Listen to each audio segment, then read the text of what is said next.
Hi friends, வாங்க இப்போ நம்ம வீடு குடித்தனம் போகிறது பார்ப்போம். நம்ம புது வீடு இப்போ பால் காய்ச்சறத பார்க்கலாம் வாங்க. நைட்டு ஒரு பூஜை பண்ணுவாங்கள்ல, அது ஐயர் வந்துட்டாங்க. அந்த பூஜை வந்து ஜென்ஸு தான் பண்ணணும். அதனால அந்த பூஜை நடந்துகிட்ருக்கு. அந்த பூஜை முடிஞ்ச உடனே எல்லாத்தையும் நீட் பண்ண சொல்லிட்டு ஐயர் போயிட்டாங்க. அதுக்கப்புறம் காலையில் கோலம்லாம் போட்டு வீடெல்லாம் தொடச்சி எல்லா வேலையும் முடித்து காலையில் பூஜைக்கு ரெடி ஆயிடுச்சு பால் காய்ச்சறதுக்கு. பாருங்கள், நிலவு காலுக்கெலாம் வந்து பூலாம் போட்டு உள்ளே சாமி ரூமுக்கெலாம் பூலாம் போட்டு விளக்கு எல்லாத்தையும் மஞ்சள் குங்குமம்லாம் வச்சு ரெடியாக வச்சுருக்க சொன்னாங்க. அது மாதிரி நாங்களும் ரெடியாக எல்லாம் வச்சுருந்தோம். பாருங்கள், எல்லாமே ரெடி பண்ணி வச்சுருந்தோம். ஐயர் வந்தோடனே ஸ்டார்ட் பண்ணுற மாதிரி. அதுக்கப்புறம் அம்மா வாங்கி கொடுத்த பொருள் எல்லாத்துலேயுமே நம்ம கோயிலுக்கு என்ன எடுத்துகிட்டு போனோம், விளக்கேற்றி எடுத்துகிட்டு வருவோம்ல, அதுக்கப்புறம் பழத்தட்டு எல்லாத்தையும் ரெடி பண்ணி வச்சுட்டு நாங்கள் குளிச்சுட்டு கிளம்பியாச்சு. இப்போ காலை பூஜைக்கு ரெடி ஆயாச்சு. எல்லாருமே ரொம்ப சிம்பிளாக பண்ணோம். யாரையுமே கூப்பிடல, வீட்டில் உள்ளவங்க மட்டும்தான். இங்கே பாருங்கள், கோயிலுக்கு போயிட்டு வந்தோடனே ஐயர் வந்து வெளியே நிற்க வச்சு அவங்க மாடுக்கு கோமாதாக்கு பூஜை பண்ணுவோம்ல, அதெல்லாம் பண்ணிவிட்டு திஸ்தி எடுத்தாங்க ஐயர். அதுக்கப்புறம் என்ன கோமாதா பூஜைலாம் பண்ண சொன்னாங்க. அதெல்லாம் வெளியே பண்ணியாச்சு. பாருங்கள், இங்கே யார் யார் நிற்கிறாங்களோ அவங்க மட்டும்தான் ஃபங்க்ஷனில் கலந்துக்கிட்டு. அதுக்கப்புறம் ஐயர், அதுக்கப்புறம் பசங்க, அவ்வளோதான். வேறு யாரும் இல்லை. மாடு இட்டுட்டு வந்தவங்க அவ்வளோதான், வேறு யாரும் இல்லை. ஒரு 10 பேர் காலையில் தான் வந்தாங்களே. ரொம்ப சொன்னவங்க மட்டும் காலையில் வந்தாங்க. தெரிஞ்சவங்கள கூப்பிட்ருந்தோம், அவங்க மட்டும் காலையில் வந்தாங்க. அதுக்கப்புறம் ஃபஸ்ட்டு மாடை வந்து உள்ளே போக சொன்னாங்க. என்னை மாடெல்லாம் தொட்டு கும்பிட சொன்னாங்க. அதுக்கப்புறம் பால் கொஞ்சம் கறந்து விட சொன்னாங்க. எனக்கு பயம்தான், ஏதோ நடுங்கிக்கிட்டே அவங்க செய்ய சொன்னதெல்லாம் செஞ்சேன். அதுக்கப்புறம் ஃபஸ்ட்டு மாடை எல்லோரையும் தொட்டு கும்பிட சொல்லிட்டாங்க. தொட்டு கும்பிட்டோன்னே மாடை அவங்களே இட்டுட்டு போக சொன்னாங்க ஃபஸ்ட்டு. அதுக்கப்புறம் மாடை இட்டுட்டு வந்துட்டாங்க உள்ளே. அந்த அண்ணன் மாடை இட்டுட்டு வந்த உடனே அதுக்கப்புறம் பின்னாடி ஐயர் பூஜை பண்ணி நிலவு காலுக்கு மந்திரம்லாம் சொல்லி தான் அதுக்கப்புறம் நம்ம உள்ளே போனோம். நாங்கள் பாருங்கள், வாழ்க்கையில் ஃபஸ்ட்டு 5 வருஷம் கழித்து ஒரு நல்ல ரொம்ப சந்தோஷமாக இருந்தானா இந்த வீடு கொடுத்தன போக பார்த்து மட்டும்தான். ரொம்ப சந்தோஷம். நம்மளுக்குன்னு ஒரு சொந்த வீடுன்ற மாதிரி ரொம்ப சந்தோஷமாக இருந்தேன். எங்கள் வீட்டுக்காரர் தான் கொஞ்சம் கவலையாக இருந்தார். நான் ரொம்ப ஹாப்பியாக இருந்தேன் சொல்லப்போனால். பாருங்கள், ஐயர் எல்லா பூஜையும் போட்டு நம்மளை, எனக்கு அப்போலாம் நானும் ஐயர் மாதிரியே நானும் ஏதாச்சும் மந்திரம் சொல்லிக்கிட்டே இருப்பேன் பாருங்கள். ஏன்னா ரொம்ப 5 வருஷம் இல்லை, இப்போ 7 வருஷம் நடக்குது. ரொம்ப நாள் கனவு இது. ரொம்ப வருஷமாக இது நடக்கணும். ஏன்னா கல்யாணம் ஆன புதுசுலேயே வந்து அந்த வீட்டை விட்டு வந்தாச்சா, மாமியார் வீட்டை விட்டு. மூத்த மருமக மூத்த பிள்ளைனாலே எல்லா இடத்துலையும் நடக்கிற பிரச்சனை தான். நம்மள்ட்ட எல்லாம் வாங்கிட்டு அமுச்சு விட்ருவாங்களே, அந்த மாதிரி தான்.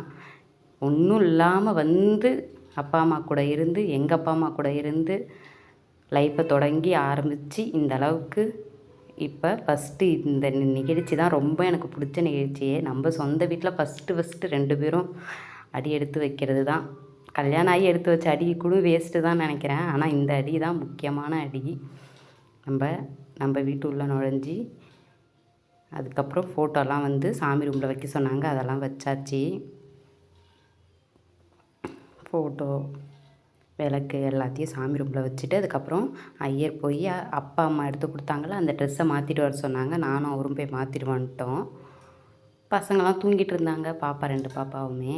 அதுக்கப்புறம் மாலை மாற்ற சொன்னாங்க, மாலை மாற்றியாச்சு. அதுக்கப்புறம் ஐயர் வந்து எக்கியவனத்துக்கு தேவையான பூஜை எல்லாத்தையும் ரெடி பண்ணி மந்திரம்லாம் ஆரம்பித்தார். அவரும் சொல்கிறாரு, நாங்களும் அவர் கூடயே எல்லாத்தையும் சொல்ல சொன்னோம். அதுக்கப்புறம் எல்லாம் முடித்தோடனே அதுக்கப்புறம் மாடியிலேருந்து தண்ணி ஊற்றுவாங்க, அது முந்தானியில் பிடிக்கணும்னு சொன்னாங்க. அதனால் போய் ஊற்றுவாங்கன்னு சொல்லிட்டு போய் நின்றுட்டுருந்தேன். அப்போ எங்கள் வீட்டுக்கார் சரியான காமெடிலாம் பண்ணிகிட்டு இருந்தார். எனக்கு டென்ஷன் தான். பாருங்கள், தண்ணி ஊற்ற மாட்டாங்க, கல்லை தூக்கி போடுவாங்கலாம் சொன்னார். அவர் ஒரு முறை மறைச்சிட்டு அதுக்கப்புறம் தண்ணி எப்போ ஊற்றுவாங்கன்னு சொல்லிட்டு மேலேயே பார்த்துட்ருந்தோம். கஷ்டப்பட நேரத்துலலாம் நம்மளை கஷ்டப்படுத்துனவங்களாம் கூட இருக்க மாட்டாங்க. கஷ்டத்தை மட்டும் படுத்திடுவாங்க. நம்ம சந்தோஷப்படுற நேரத்தில் அவங்கள கூட சேர்த்துக்கணுன்னா எனக்கெலாம் சுத்தமாக பிடிக்காது. ரொம்ப கஷ்டப்படுவேன். ஏன்னா கஷ்டப்படுற நேரத்தில் உதவி பண்ணுறவங்க தான் நம்ம கூட இருக்கணுமே. சந்தோஷப்படுற நேரத்தில் வந்து நம்மளை கஷ்டப்படுறவங்கள சேர்த்துக்கிட்டா நம்மளும் அந்த சந்தோஷ நிகழ்ச்சியில் சேர்ந்துக்காமல் ரொம்ப கஷ்டம் தான் படுவோம். அதனால் நான் சந்தோஷமாக இருக்கிற நேரத்தில் யாரும் தேவை கிடையாதுன்ட்டேன். ஏன்னா ரொம்ப கொடுமைப்படுத்திட்டாங்க. அதெல்லாம் வந்து எதுக்கு பாருங்கள். சின்ன பையன் தான் வீடியோ எடுத்தானா, ஒழுங்காக வீடியோ எடுக்கலை. எதை அட்ஜஸ்ட் பண்ண சொல்லணும், எதையுமே சொல்லவும் இல்லை அவனும். சரி இந்த வீடியோ போடணும், நாளைக்கு நம்மளுக்கு இது ஒரு ஞாபகமாக இருக்குன்னு போடுறேன். அதுக்கப்புறம் சாமி ரூமுக்கு வர சொல்லிட்டாங்க. சாமி ரூமுக்கு வந்த உடனே அந்த கலசம் இருந்ததில் அதை முந்தானியில் வாங்க சொன்னாங்க. அந்த கலசத்தை ஃபஸ்ட்டு அவர் வாங்கிட்டார் பாருங்கள். அதுக்கப்புறம் அதை சாமி ரூமில் வைக்க சொல்லிட்டாங்க. அதுக்கப்புறம் ஆலங்கரைக்க சொல்லிட்டாங்க. அம்மா ஆலங்கரைக்கிறாங்க. அதுக்கப்புறம் பால் காய்ச்ச சொன்னாங்க. இதெல்லாம் முடிஞ்சோடனே அப்படியே நேராக போய் பால் காய்ச்ச சொன்னாங்க. அந்த வீடியோ தம்பி எடுக்கல, சின்ன பையன் எடுத்தான். அக்கா பையன் அந்த வீடியோ மிஸ் பண்ணிட்டான் போலக்குது. இருக்குமா என்னான்னு தெரில, தேடி பார்க்கணும். இந்த வீடியோவை ரொம்ப லேட்டாக தான் நான் போடுறேன். இந்த வீட்டுக்கு வந்து இப்போ 1 வருஷம் கிட்ட வரப்போகுது. இந்த மாசி மாதம் வந்தால் 1 வருஷம் கிட்ட ஆகும். அதுக்கப்புறம் எல்லார் காலையிலையும் வந்து ஆசீர்வாதம் சொன்னாங்க. இந்த கலசம் கொடுத்தாங்கள்ல, அதை எடுத்துகிட்டு போய் சாமி ரூம்லலாம் வைக்க சொன்னாங்கள்ல, அந்த வீடியோ தான் இது.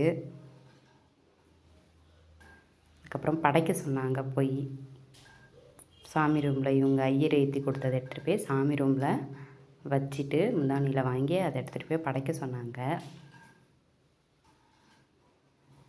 ஃபஸ்ட்டு பெரிய வீடியோ வந்து எடிட் பண்ணி அப்லோட் பண்ணுறேன். எனக்கு வந்து தெரிஞ்ச வரைக்கும் ஏதோ வாய்ஸ் கொடுத்து எடிட் பண்ணி அப்லோட் பண்ணிருக்கேன். ஏதாச்சும் தப்பு பண்ணியிருந்தால் மன்னிச்சிருங்க ஃப்ரெண்ட்ஸ். தப்பாக இருந்தால் சொல்லுங்கள், திருத்திக்கிறேன். எனக்கு தெரிஞ்ச அளவுக்கு ஏதோ, எனக்கு யூடியூப் பற்றிலாம் எதுவும் தெரியாது, தெரிஞ்ச அளவுக்கு அப்லோட் பண்ணுறேன் பாருங்கள். அதுக்கப்புறம் அந்த கலசத்தையும் வச்சுட்டு தான் அதுக்கப்புறம் தான் போய் பால் காய்ச்சணும்னு நினைக்கிறேன். ஆமாம், அதுக்கப்புறம் தான் போய் பால் காய்ச்சணும். முடிஞ்ச அளவுக்கு எல்லாருக்கும் சொந்த வீடு இருக்கணும்னு நான் எல்லாருக்காகவும் நான் வந்து கடவுளை நான் கும்பிட்ற முருகரை, எனக்கு ரொம்ப முருகர் பிடிக்கும். அதுக்கப்புறம் ரொம்ப ரொம்ப பிடிச்சது வராகி அம்மன், அவங்களெல்லாம் வேண்டிக்கிறேன். ஏன்னா நான் இந்த ஒரு 6 வருஷமாக வந்து வாடகை வீட்டிலேருந்து ரொம்ப கஷ்டப்பட்டுட்டேன். நான் பட்டதும் இல்லாமல் என் பசங்களும் ரொம்ப கஷ்டப்பட்டாங்க. இப்போ எல்லார் காலையும் வந்து ஆசீர்வாதம் வாங்க சொன்னாங்க. அங்கே யாரும் இல்லை, எங்கள் அப்பா அம்மா தான், எங்கள் 2 அக்கா தான் இருந்தாங்க, வேறு யாரும் கிடையாது. ஆனால் இவங்க எனக்கு ஆசீர்வாதம் பண்ணாலே ரொம்பவே நான் சந்தோஷமாகவே இருப்பேன். ஏன்னா ரொம்பவே கஷ்டப்படுற நேரத்தில் தான் இவங்க தான் எங்கள் கூட இருந்தாங்க. ரொம்பவே கஷ்டப்படுற நேரத்தில் தான் இவங்க தான் எங்கள் கூட இருந்தாங்க. இவங்க ஆசீர்வாதம் பண்ணாலே போதும். அதோட அந்த கடவுள் ஆசீர்வாதம் இருந்தால் போதும்.